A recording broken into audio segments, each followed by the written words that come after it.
Hello guys and welcome back to my channel.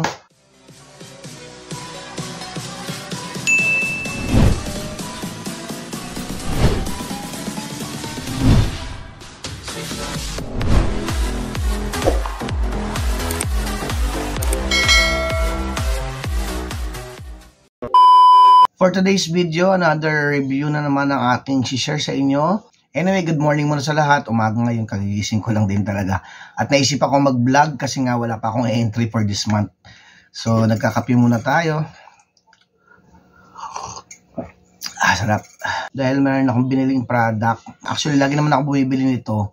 Yun nga lang guys, pag nagsawa na akong gamitin, pinamimigay ko na agad. At minsan meron akong hindi nagugustuhan dun sa product. Ngayon, itong binili ko na to is ngayon ko lang gagawa ng review at reaction. Pero bago ako magdire-diretso, paki-subscribe po ang aking channel. Please subscribe James World Official. Paki-hit po ang like at ang bell button para lagi kang updated sa aking mga bagong video. So hindi ko na patatagalin guys. I-share ko sa inyo itong bagong product ng Bench. Ang Bench Barbers Pomade. Ayan, kung papansin niyo guys, yung pomade yung parang pomada ata to. Kasi nung araw pa may pomada. 1980s pa ata to nung naririnig ko na may pomada. At ginagamit talaga to sa hair. Usually marami na ako nabiling gantong klaseng product na iba't ibang mga wax, clay. Pero ang ending nito pinamimigay ko lang kasi nga pag nagsawa na akong gamitin. At pag nararamdaman ko na hindi na siya maganda sa aking buhok, pinamimigay ko na. Ngayon itatry ko to guys. Tingnan natin kung maganda ba talagang gamitin tong product na to sa buhok.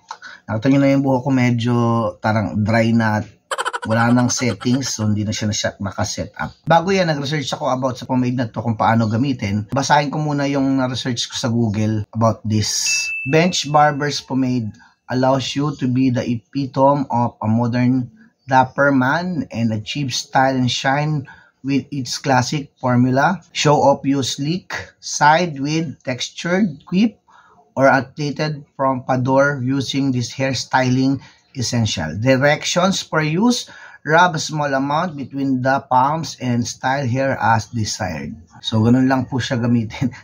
Mabilis lang pala ito gamitin. Parang mga long din, mga wax na binibili natin or mga gel. So, konting amount lang, lalagay mo sa palm mo and then spread mo na. So, try na natin guys kung okay at maganda ba ang Bench Barbers Pomade na to. Okay. Binili ko to sa supermarket. So, ganito yung loob niyan. Ano, medyo hard yung ano niya, laman niya. Laman ba tawag dito? Yung substance niya. And then kulay white po siya. Pag amoy naman, so parang amoy lang din to ng wax na Play-Doh ng Bench. Same amoy lang din. So feeling ko ay parehas lang din. Kasi parang ang tigas niya ano gamitin, no? Sabi niya small amount lang daw. Ayun. So kailangan mong kumalikot ng konti. Ayan. Kailangan mo siyang ganun. Tingnan natin kung maganda ang magiging effect pag inaayos mo sa buhok. So medyo shiny siya. Hindi man oily, pero dahil nga siguro shiny siya. Tingnan kung maganda ayusin siya.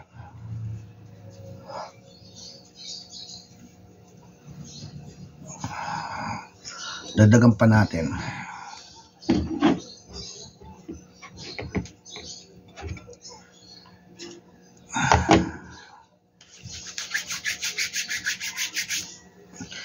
Actually, gumagamit lang naman ako nito pag may event ako at may mga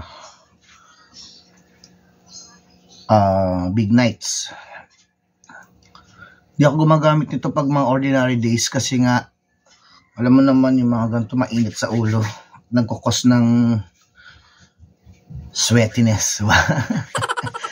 Papawisan ka tsaka mainit sa ulo. Minsan pag mainit sa ulo, hindi tayo mapakali. Yan. Kung kailangan pang supply yun. Okay. Yan. Maganda siya. Wow! Wow naman! Wow!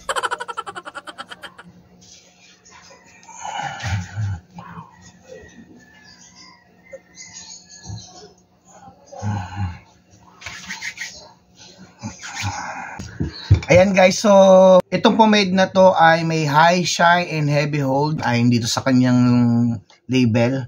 Premium formulation with olive extract for a sleek and defined style. So nakita nyo naman guys yung result niya. Oh. Shiny siya guys. Kung titingnan nyo naman, di ba, nag-shine yung aking buhok at madali naman siyang gamitin for hairstyling. So ganyan siya. Okay. At syempre yung amoy niya, di ba? Walang amoy. Ang amoy niya is parang normal na wax lang talaga.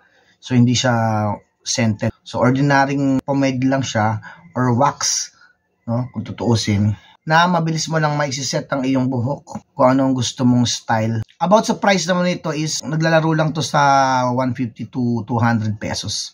Since nabili ko nga to sa supermarket, ang price nito ay 179 pesos. So para sa akin guys ay approve itong product na to. Siguro hindi lang siya pwedeng gamitin ng everyday kasi talagang medyo mainit siya sa ulo kasi nga noon wala naman akong fan dito. At the same time, yung panahon medyo hindi pa na ganong kalamigan kahit na magdi-December. Pwede nyo na siyang gamitin guys. Maganda rin siya. So i-try nyo na. Pwede mo rin siya ilipat sa kabilang side kung gusto mo. Ayan. The result is parang wet look ka lang. At syempre long lasting na yan hanggang sa matapos na yung mga party or event na pupuntaan mo. So nakaset yung buhok ko. Saan nga ba kayo makakabili nito? Usually makabili kayo nito sa mga supermarket, sa mga bench store kasi bench product po ito. So for me, maayos naman at maganda naman tong product na to. So that's it for today's video guys. Salamat ulit sa lahat ng mga subscriber.